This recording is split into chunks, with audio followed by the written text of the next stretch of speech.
a retired professor, a war dog trained to protect, and three officers who thought no one would be watching.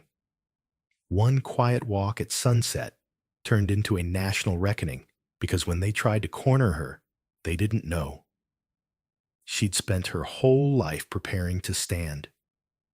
Dear viewer, what you are about to witness is not just a story. It is a powerful testament to the quiet power and pursuit of justice in places most people ignore. If this is your first time here, I warmly invite you to share where you are watching in the comments below. And if stories like this move you, challenge you, or make you think, consider subscribing and clicking the bell icon. We share voices that deserve to be heard every day. Thank you for being here. Now let's get into the story.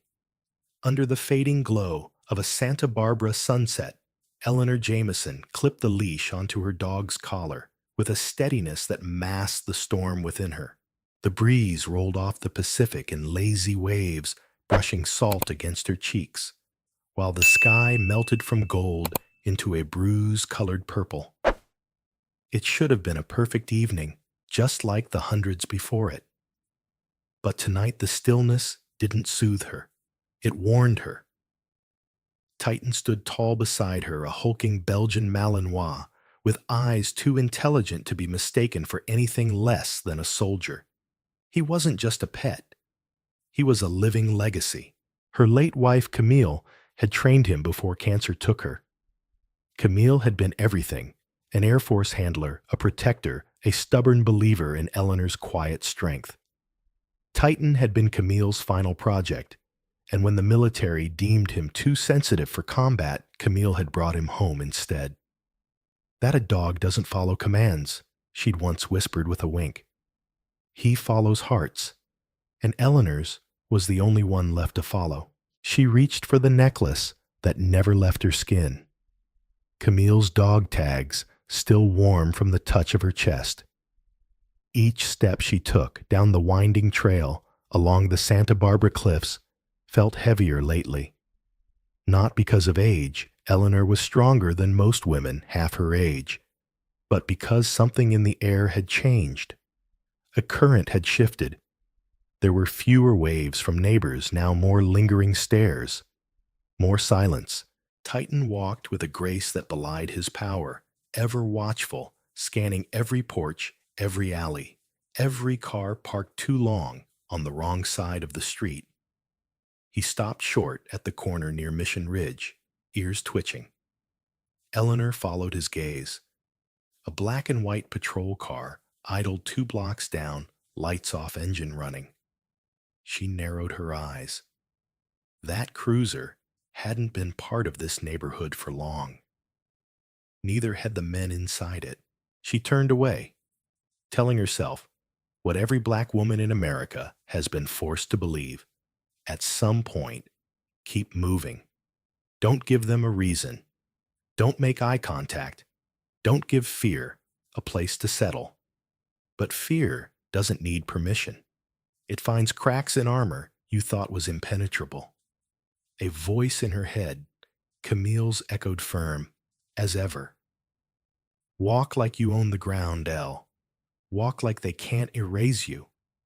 So she did. As the sun dipped below the horizon, throwing the world into a dim watercolor haze, Eleanor kept her pace steady.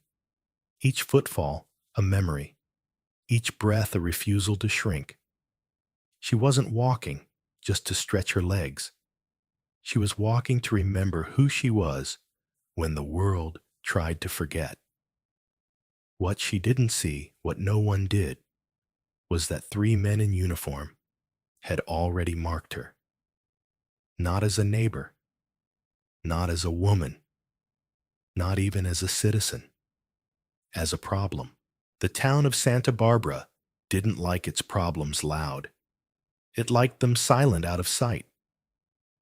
Eleanor was neither. Her pride wasn't performative. It was effortless. The way she held her shoulders, the way she corrected the cashier who tried to call her Miss instead of Professor, The way she still wore Camille's tags, daring the world to ask what they meant.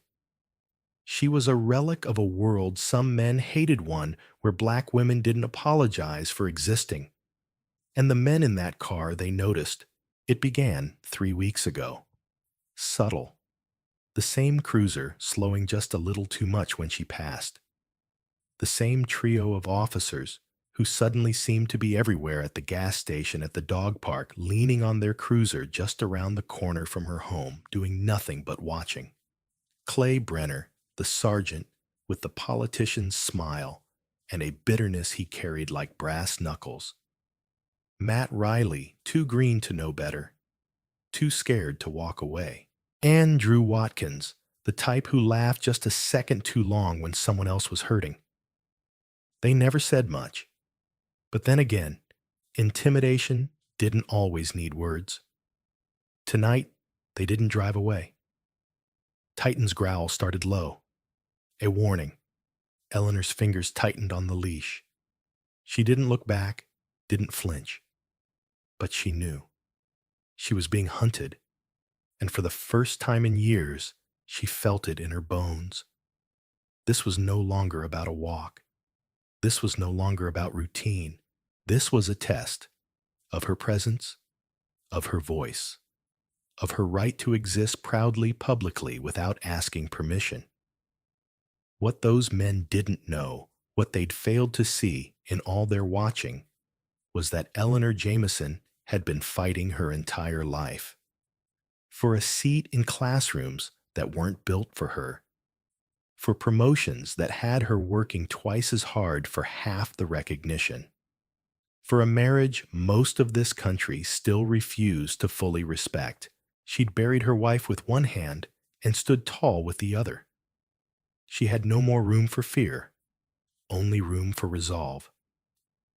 She turned off the cliffside trail and onto Calle Poniente, the road that curved back toward town. Titan's body shifted more alert now. The cruiser's engine purred closer, not fast. Just close enough to let her know. They weren't done. Eleanor glanced up at the darkening sky. One last sliver of sunlight cut through the clouds like a blade. She let it warm her face. Let them follow, she thought. Let them watch. You picked the wrong woman, and the right dog is watching. The next day, Eleanor Jameson walked the same path, but the air around her felt irrevocably altered.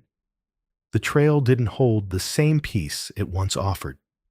The whispers of the waves were still there, and the distant scent of eucalyptus still floated in from the trees, but something else lingered now, something sour and sharp, the kind of presence that didn't announce itself out loud, but clung to your skin like smoke.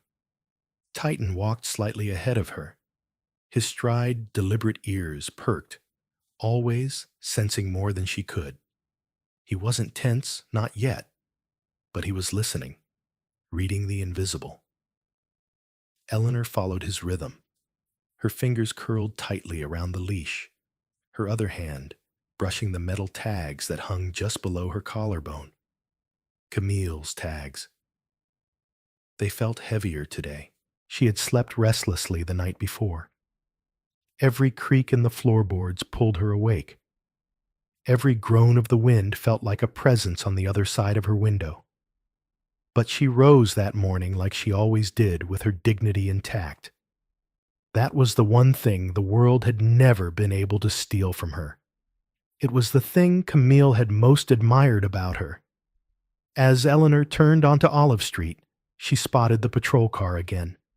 Same vehicle, same officers. This time, they didn't idle from a distance. They were parked directly across from the coffee shop, angled like a threat. Officer Clay Brenner leaned against the driver's door arms, folded sunglasses on, despite the cloud cover. His jaw clenched, even as his face wore that forced, practiced grin. Officer Matt Riley stood off to the side, pretending to scroll through his phone eyes, flicking up every few seconds. And Officer Drew Watkins. He leaned against the hood, twirling his baton, idly like he was already bored with the performance. Eleanor kept walking, chin lifted. She didn't deviate. She didn't slow down. Her gait was that of a woman with somewhere to be, even if her destination was silence.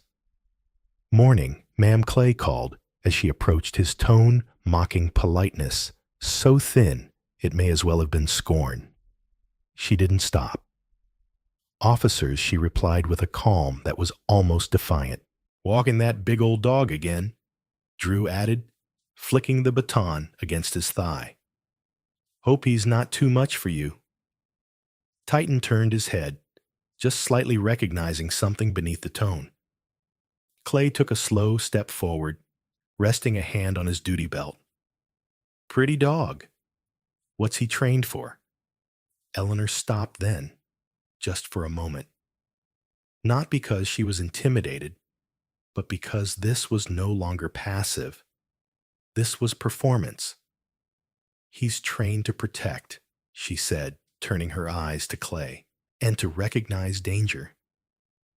There was a flicker behind his eyes, then the briefest crack in his polished exterior. But he recovered quickly, smirking like a man who still thought he held every card in the deck. "You know," he said casually, "we've had a couple of complaints lately. People nervous about a big dog like that roaming the neighborhood." "He's on a leash," Eleanor replied, "as is required by law." "Sure," Clay nodded. "But nerves are nerves. Perception matters, especially these days." Eleanor tilted her head. "Is this a warning, Sergeant Brenner?" He shrugged, "Just looking out for the safety of the community." "Are you?" she said, her voice suddenly sharper. "Because it seems more like you're trying to remind me that you're watching." The smile disappeared, only for a breath. Then Clay stepped back. "Enjoy your walk, ma'am." But she could feel it. The air between them had shifted again, like a storm cloud sliding over the sun. Eleanor walked on, but this time Titan stayed closer. As she turned onto Laguna Street, she passed a woman pushing a stroller who suddenly crossed to the other side of the road. No eye contact, no smile, just distance. It wasn't the first time. This town, once warm with nods and idle chatter, had cooled in a way she couldn't quite name. The eyes that looked at her now were different. They no longer simply saw a neighbor or a retired professor or the woman who always brought banana bread to the Sunday food pantry. They saw something else, something they hadn't chosen but had been told to fear. She walked past the corner bookstore. The young man behind the counter, who usually waved when she passed, looked up and quickly looked away. Eleanor felt the sting of it, not because she needed his approval, but because the silence confirmed what she had feared. Something had started. She reached the park near the courthouse, a small green strip with benches and a low iron fence, and sat for a moment, letting Titan sit at her feet. He didn't relax. Neither did she. Two older women walked by their conversation, cutting off the moment they noticed her. One offered a tight smile. The other clutched her purse a little tighter. Eleanor wasn't new to this. She had lived it in lecture halls and faculty lounges and hotel lobbies and department stores. But it never got easier, because every time it happened, it chipped at something unseen, something hard-earned. She pulled out her phone and opened an old voice memo Camille had recorded years ago when she knew her time was short. It was only 12 seconds long. "L, whatever happens, walk like you always have. Don't let anyone shrink you, especially not when they smile while they're doing it." Eleanor played it twice, then put the phone away. She stood. Titan rose with her. As they headed home, she noticed the cruiser again this time parked further down, almost hidden behind a row of hedges.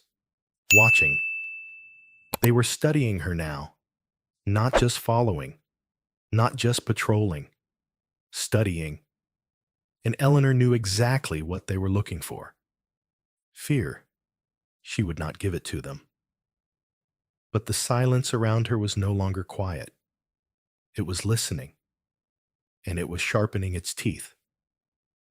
The third time they followed her, it wasn't subtle.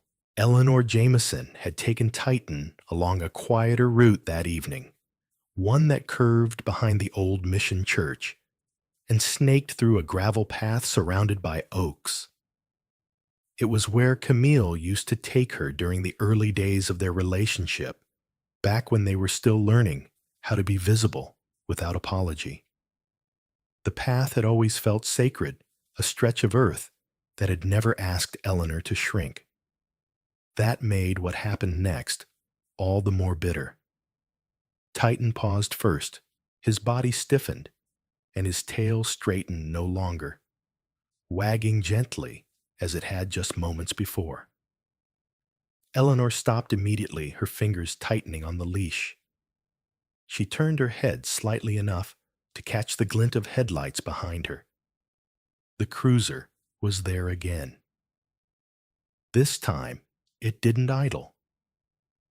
It rolled slowly toward her headlights, off, moving like a predator, trying not to spook its prey. There was no sound but the crunch of tires on loose stone and the faint metallic whine of an engine resisting inertia. Eleanor didn't move.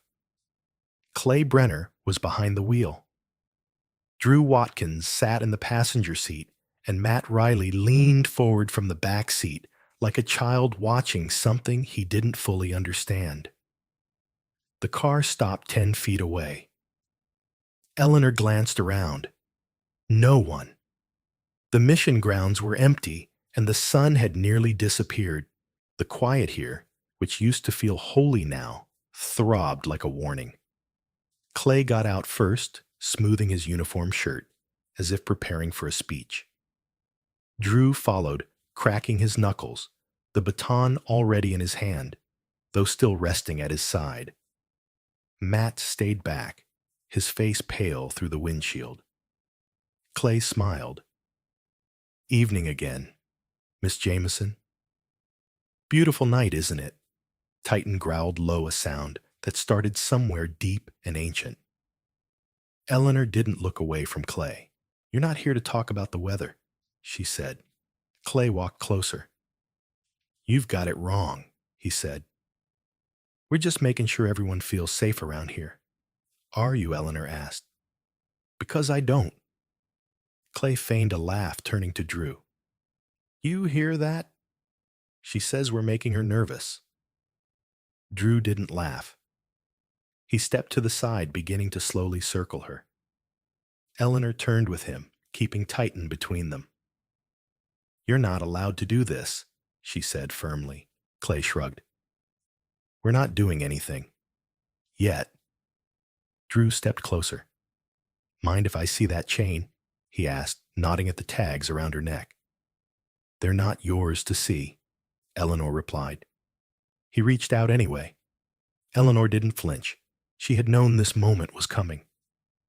Maybe not tonight, maybe not here. But it had been promised in every sideways look, every polite threat, every fake smile layered over resentment. She gave a single word. Guard. Titan moved so fast, Drew didn't even finish his reach. The dog's body blocked the path between them, a wall of snarling precision. He didn't leap or bite. Not yet. But he growled, long teeth-bared body lowered and ready. Drew staggered back, his face stunned. Clay took a step forward, hand now hovering near his firearm. Call him off, he warned. Now. Eleanor didn't move. He hasn't touched you, Lady Clay said, his voice turning the performance slipping. This isn't going to end well for you. You're right, she said, eyes fixed on him. It won't, for you. Behind them, somewhere far above the rooftops, something buzzed faintly. A small drone hovered silently overhead, unnoticed by the officers.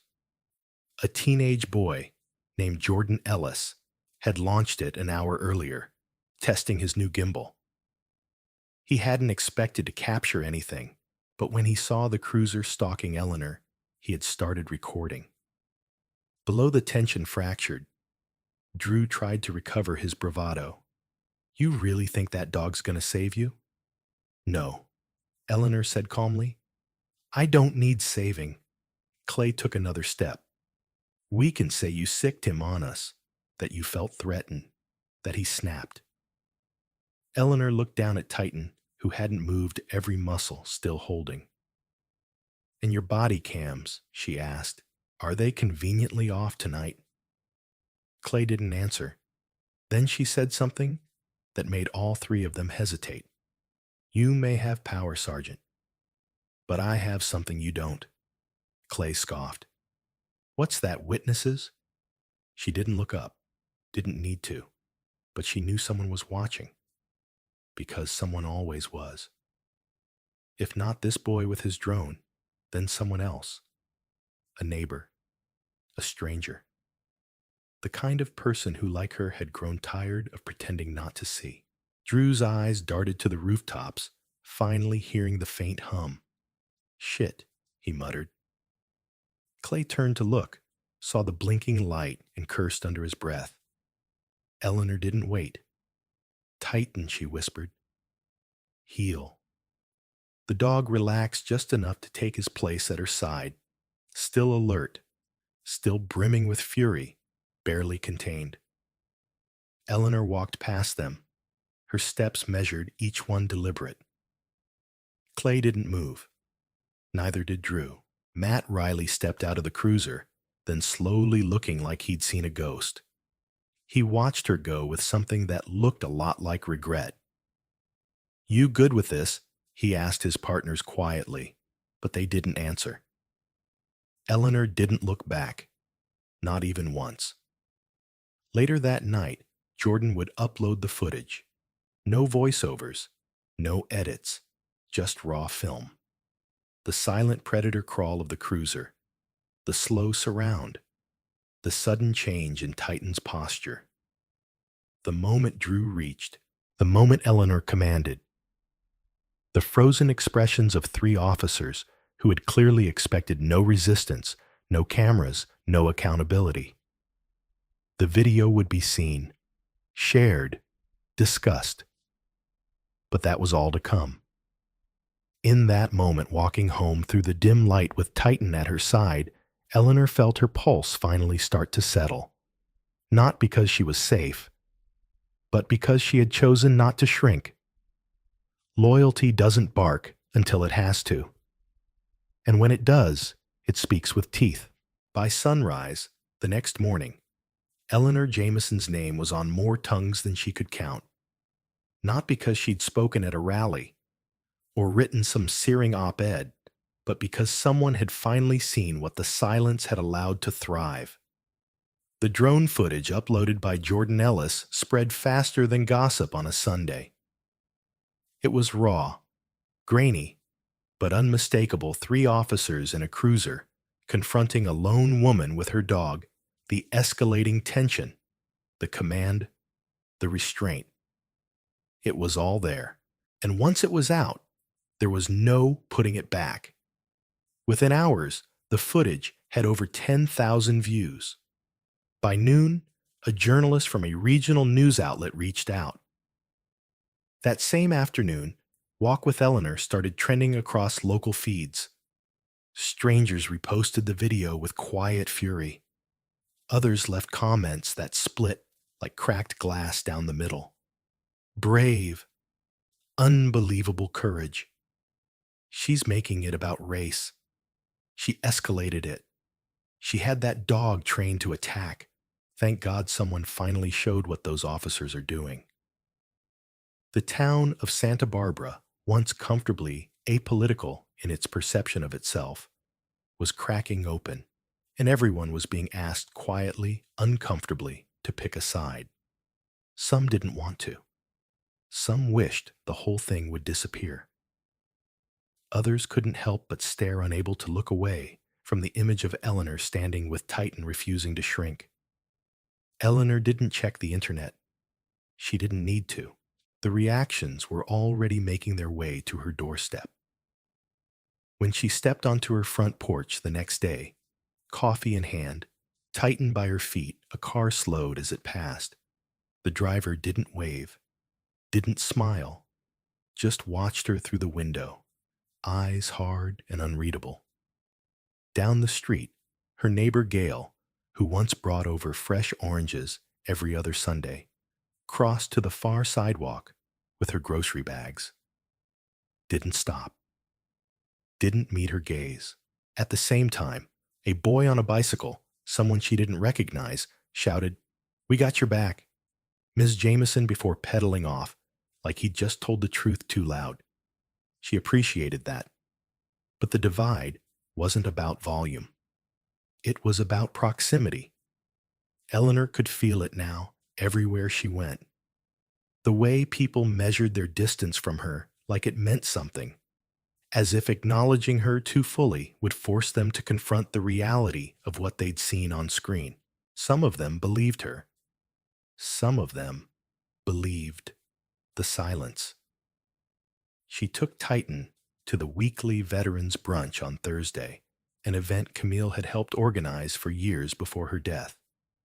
This time, the room was quieter, the conversations more strained. Eleanor took a seat near the end of the buffet table, next to a widowed Marine named Susan, who offered her a gentle nod and passed her a glass of orange juice without a word. The chair to Eleanor's right remained empty the entire morning. Later that afternoon, her phone rang.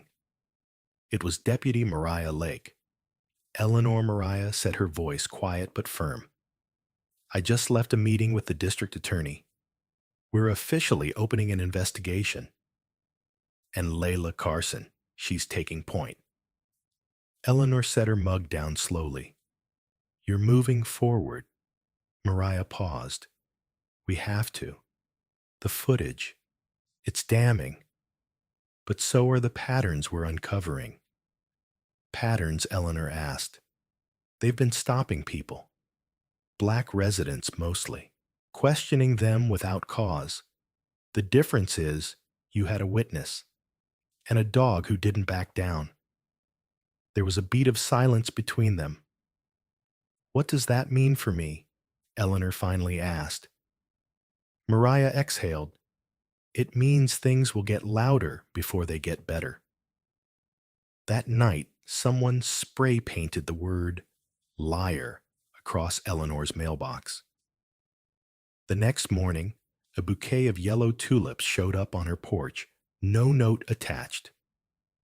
When she went to the local market, the owner, Mr. Halvorsen, looked at her longer than he usually did. "I saw the video," he muttered, handing her a receipt. "You shouldn't have talked back to them." Eleanor stared at him. "So I should have let them corner me." "They didn't touch you," he said. "Sometimes things look worse than they are." Eleanor's mouth twitched, but she didn't give him the satisfaction of anger. Sometimes, she said, things are exactly what they look like. People just don't want to call them by their name. Outside the store, a young woman placed a hand on Eleanor's arm as she passed. "I showed the video to my daughter," she whispered. "She thinks you're a hero." Eleanor walked home slowly that day, the weight of contradiction pressing into her shoulders like a second spine. She didn't want to be anyone's symbol. She wanted the right to walk her dog without fear. She wanted to be seen for who she was, not who people needed her to represent. But she also knew that silence was a collaborator, and she was done being quiet. Layla Carson called her that evening. "I'd like to meet in person," the ADA said. "We have a strong case, but only if you're willing to testify." Eleanor didn't hesitate. "I am." Layla's tone softened. "I'm not going to lie. You'll be under a microscope. They'll dig. They'll question your memory, your motive, your temperament. I've been questioned my entire life, Eleanor said. Let them come. She hung up and leaned back against her chair. Titan lay beside her eyes, watching the horizon, like he was reading it for storms. Eleanor reached down and stroked his fur, the rhythm grounding her. Whatever happens, she whispered, we won't do it small. The town had chosen sides, but so had she, and she would not be moved. The courthouse was colder than Eleanor Jameson expected, not in temperature, but in presence. Its marble floors and vaulted ceilings swallowed sound made even the loudest voices seem small. As she sat at the front of the courtroom, waiting to be called to the stand, she felt the weight of every eye behind her. Some curious, some doubtful, some hoping she would falter.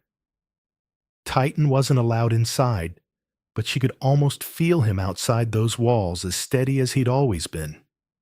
He was her anchor. But in here, Eleanor stood alone. Layla Carson sat beside her, flipping through notes with calm, practiced movements. The assistant district attorney had warned her this trial would be a performance, a war of versions. The defense had already started shaping the officers, Clay Brenner, Drew Watkins, and Matt Riley, as men under pressure caught in a misunderstood interaction. The words were carefully chosen, euphemistic, designed to pull just enough doubt into the room. But when the drone footage played, the energy shifted. The courtroom watched in absolute silence as the grainy scene unfolded, the slow roll of the cruiser. The officers surrounding Eleanor, the reach toward her tags, Titan's sudden step forward, and Eleanor's unwavering posture. No narration, no sound, but the wind and the weight of implication. Then her name was called. She walked to the stand with a stillness that carried its own gravity. Sworn in, she sat straight hands, folded eyes level with the jury. Layla's questions were simple, precise. Eleanor told the truth, not just of what happened that night, but of what it meant. She described the pattern, the slow erosion of peace in her neighborhood, the looks, the shadows, the casual remarks wrapped in concern. And then she spoke of Camille, of the dog tags, of Titan's training not in violence, but in loyalty, and finally, of the choice she had made that night to stand her ground. When Layla asked, "What did you feel in that moment?" Eleanor paused. Then she answered, voice low but steady, "I felt like I had come to the edge of something. Not fear, not quite, but something close. And I knew if I gave in, I would never stop giving in. So I chose not to." The courtroom held its breath. Then came the defense. The lawyer paced like he was drawing circles around her. He questioned her memory, her intentions, her decision to walk where she did at the time she did. He asked whether Titan was trained to attack, whether she had exaggerated the officer's behavior. Eleanor didn't blink. "If telling the truth sounds exaggerated," she said calmly, "you may not have been listening for it long enough." By the time she stepped down, something had changed. Not just in the courtroom, but in the people watching. She had not raised her voice. She had not pointed fingers. But she had dismantled the illusion that what happened was confusion. It had been calculated. It had been controlled. And it had nearly been invisible. The verdict came 2 days later.